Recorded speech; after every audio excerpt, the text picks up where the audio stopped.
Inside the Basilica of Santa Maria Maggiore, silence reigned, not the peaceful silence of prayer, but the weighted hush of mourning, thick as incense and older than stone. The frescoed ceiling bore witness, as it always had, to both faith and grief. 9 days had passed since the passing of Pope Francis, and the church had held its breath through every one of them. The tomb stood quiet, untouched, nestled between the Chapel of Paul and the Chapel of Sforza. A single word engraved on the marble, Franciscus, spoke more than any epitaph could. There were no golden inscriptions, no trumpets, only simplicity, as he had asked. And beside it, Tiberius. The dog had barely moved since the body was laid to rest. He had eaten little, barked never. The Swiss guards had allowed him to stay, quietly stepping around him. Pilgrims whispered about him. Priests made the sign of the cross as they passed. Some claimed he hadn't blinked in days. Then the sound of footsteps, measured, sharp, and deliberate. Cardinal Raymond Burke, adorned in crimson, entered through the side aisle like a shadow too heavy for the space around it. Known for his rigidity, his theology carved from the sharpest corners of tradition,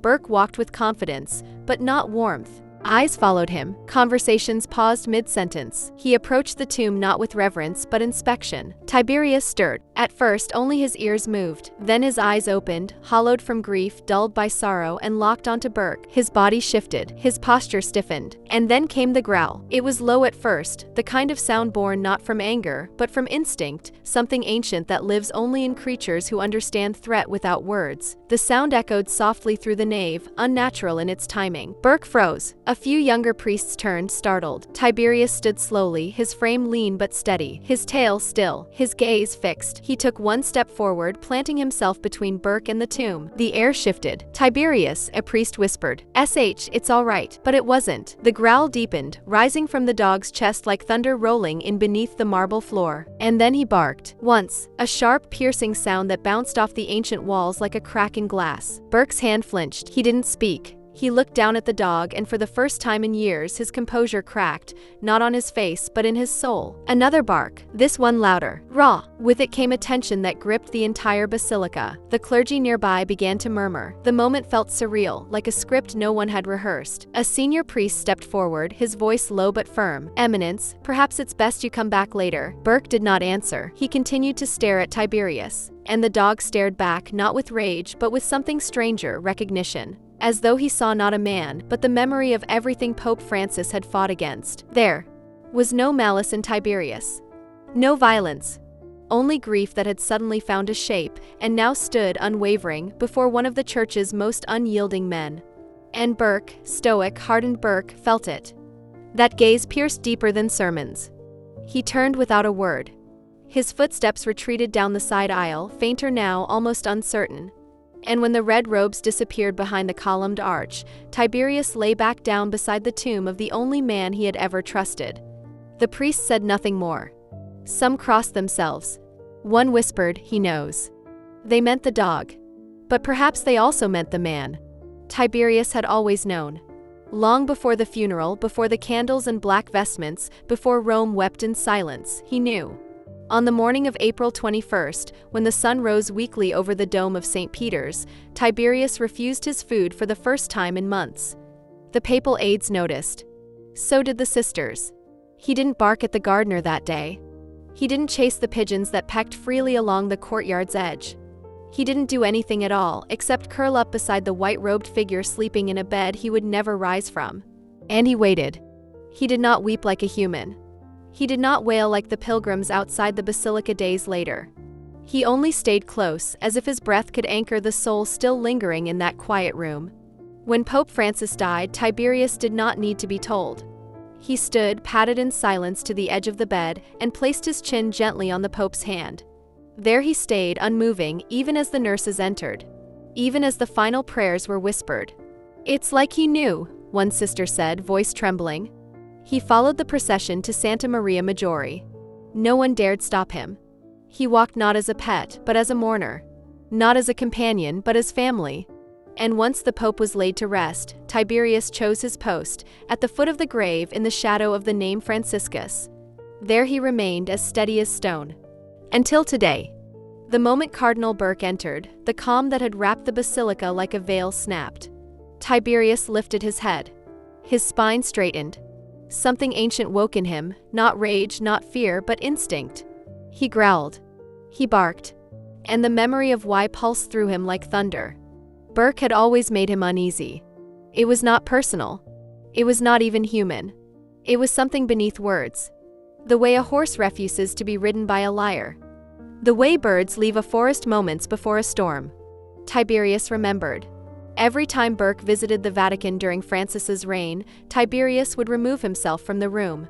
His eyes would narrow. He'd sit at the far wall. Quiet, tense. Watching. There was a difference, Tiberius could feel it. Between those who radiated peace and those who cloaked their wounds in garments of power. Pope Francis had carried light. Even in pain, he emanated gentleness. When he cried after reading letters from abused children, Tiberius was there. When he knelt to pray for refugees whose names no bishop could pronounce, Tiberius rested beside him. When he walked alone in the gardens whispering Hail Marys, the dog stayed a few steps behind, guarding silence with silence. Francis had no scent of pride. Only love. Burke smelled different. Even when he smiled, it did not reach his scent. He was a man of iron wrapped in lace. And today, when he had stepped toward the tomb, he hadn't come with flowers or even prayer. He had come to judge. Or perhaps to erase something that had challenged him. And Tiberius had stepped in. Not out of rage, but to protect, to warn. The basilica had not heard a bark from him in all 9 days of mourning. And now he barked 3 times. Those who knew Francis said he had always believed in signs. Not superstition, but divine nudges, gentle echoes of God's will expressed through creation, through birds, rain, even animals. He often said, God speaks in silence and in the loyalty of those who don't need language. Today, the silence broke. And it was Tiberius who had spoken. The dog knew something the cardinals could not admit. That power was not the same as righteousness. That obedience without compassion was empty. That the Holy Spirit may very well howl if we dare listen closely enough. As Tiberius lay back down beside the tomb, those watching didn't speak. But one of the priests made the sign of the cross, this time not for the Pope, but for the man who had been sent away. The echo of the bark followed Cardinal Raymond Burke long after he left the basilica. That night, in his quarters near Campo de' Fiori, the walls of his residence seemed too close, as if the stone itself remembered. The lights remained dim. His vestments lay neatly folded, untouched since morning, while the crucifix on the wall above his bed seemed somehow more silent than usual. He sat by the window in a high-backed chair, his coat wrapped tightly around him despite the spring air. Rome moved outside his window, clinking glasses in the cafes below, bells from a distant chapel, the rhythmic chatter of passers-by. But inside he was still and unsettled. Why had the dog reacted that way? Tiberius had not barked at anyone else. He had not barked at the mourners. Nor the cardinals. Nor even the guards. Only him. It should have been dismissible. A triviality. Just an animal's behavior. But it wasn't. It had pierced him. He couldn't shake the image, the intensity in Tiberius's eyes, the measured step forward, the clarity of that third bark, sharp, sorrowful, unshakable. And the look in the priest's eyes. They hadn't looked shocked. They'd looked affirmed. He rose from his chair and walked slowly to the mirror above the basin. In the faint reflection, he saw the man Rome saw, the rigid prince of the church, crimson-caped, silver-haired, protector of doctrine. But beneath that image there was a shadow. A tiredness he hadn't wanted to admit. A distance he had maintained from the world in the name of holiness. He'd preached obedience but had forgotten to listen. He'd protected tradition, but sometimes at the expense of mercy. He touched the mirror. The last time he cried was, when? At his mother's funeral, perhaps. But that was decades ago. He returned to his desk, pulled open the drawer, and removed a journal he had stopped writing in years before. Dust settled in the corners of the leather cover. He opened it. Blank pages greeted him like an old friend he had abandoned. He wrote, the dog barked. But it wasn't a warning. It was a truth I couldn't ignore. And then he paused, the pen trembling in his hand. He thought about the others, people he had condemned from pulpits, accused in press conferences, written off in his private prayers. The young priests who sought new ways to reach the lost. The divorced who asked for blessing.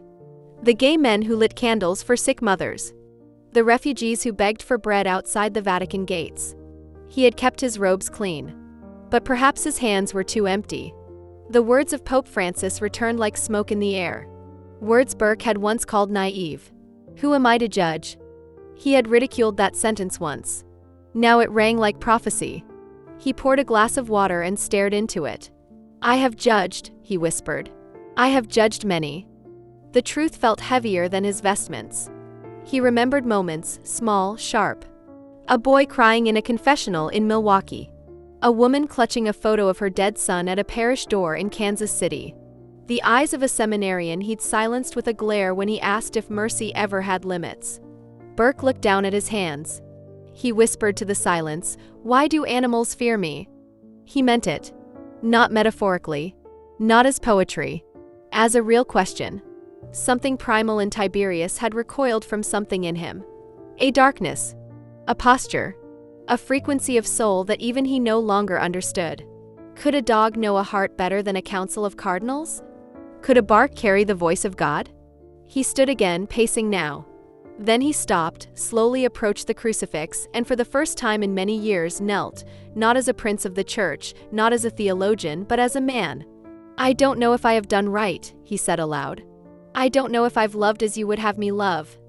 The silence held him. He didn't cry. Not yet. But something inside shifted. Not broken, but loosened. And far away, back at the basilica, the dog who had barked now slept again, his work for the day complete. The memory returned like rain, gentle but inescapable. It had been years ago. Before the white vestments. Before the interviews, the headlines, the divided camps. Jorge Mario Bergoglio had arrived in Rome for a synod, quiet, unnoticed, shoulders slightly hunched from humility rather than age. He was just another cardinal in black clerics, walking without entourage, his voice soft, his presence, invisible to some. Burke had barely acknowledged him. At the time, he had measured men by their tone, their decisiveness, their willingness to enforce orthodoxy. He had admired power that didn't bend. But Francis he bent. He bent to the wounded. He bent to the poor. He bent to the boy with Down syndrome who ran up to the altar during Massachusetts. He bent to the woman who had been cast aside by 3 parishes. And in every one of those moments he rose higher than Burke ever had. And Burke knew it. He had never said it aloud. Not once. But now, alone beneath the amber glow of a flickering lamp, he remembered watching Francis in ways he never admitted. A foot washing in a prison. A silent embrace at Ground Zero. The kiss on the head of a Muslim refugee girl in Lesbos. They were not acts of politics. Not performance. They were mercy. And he had not understood them. Worse, he had judged them. In private, he had said things like theatrics, or a distraction from the deposit of faith. But now he saw the truth. It wasn't that he hadn't recognized love. It was that he had feared it. Because love unmasks. Love disarms. Love demands vulnerability, and that was something Burke had spent a lifetime protecting himself from. He walked across the room and opened the window. The Roman night met him with stillness. Somewhere far off, a church bell rang. The sound was soft, almost hesitant. He looked up at the stars. For the first time in decades, he wished Francis were still alive, not to argue, not to challenge, but to listen. Just once. To ask him, how did you do it? How did you forgive so freely? And deep in the well of his heart, a smaller voice replied, because I knew I was forgiven first. Burke sat again and picked up the journal he had reopened the night before. He turned the page. He wrote, "Today I envied a dog." Because he loved without question. And he judged only when he had to. And then another line, "I wish I had been brave enough to love like that." The words sat on the page like confession. He took the rosary from his drawer, an old one, the beads worn, the crucifix dull with age. He began to pray not the way he had for years, not out of ritual, but with trembling lips. He prayed for those he had dismissed. For the priests he had silenced. For the people whose names he never learned because he thought their stories were unworthy. And finally, he prayed for Francis. Not for his soul. He knew the Pope had walked straight into light. But for the part of Francis that had tried again and again to awaken something in him. And he whispered through a cracked voice and a softened heart, "Forgive me, Holy Father." Not because Francis needed to hear it. But because mercy, real mercy, doesn't ask to be earned. It only waits to be received. This night Cardinal Raymond Burke had not slept. He had spent the night as one spends it when a part of the soul has surrendered, between tears and memories, silence and prayer. The candle on his desk had burned to a stump. His journal lay open, pages now heavy with truths that had waited decades to be written. The sun touched the edge of his room, and the morning came not with fanfare, but with grace. He rose quietly and dressed not in red, not in regalia, but in plain black. His cardinal's ring rested in a drawer. Today he walked not as a prince of the church, but as a man seeking forgiveness. He left without a word and walked alone to the basilica of Santa Maria Maggiore. No guards followed. No pilgrims recognized him. The city around him stirred with life, vendors preparing bread, bells echoing across rooftops, birds darting through beams of light, but within him there was stillness. For the first time in years he did not fear the silence. When he reached the basilica, it stood cloaked in morning light. Inside, the air smelled of candle wax and roses. A few faithful knelt near statues. A sacristan swept the marble floor in reverent rhythm. But at the heart of it all, constant, enduring, was Tiberius. He lay in his usual place, curled by the simple grave marked Franciscus. His chest rose and fell with calm.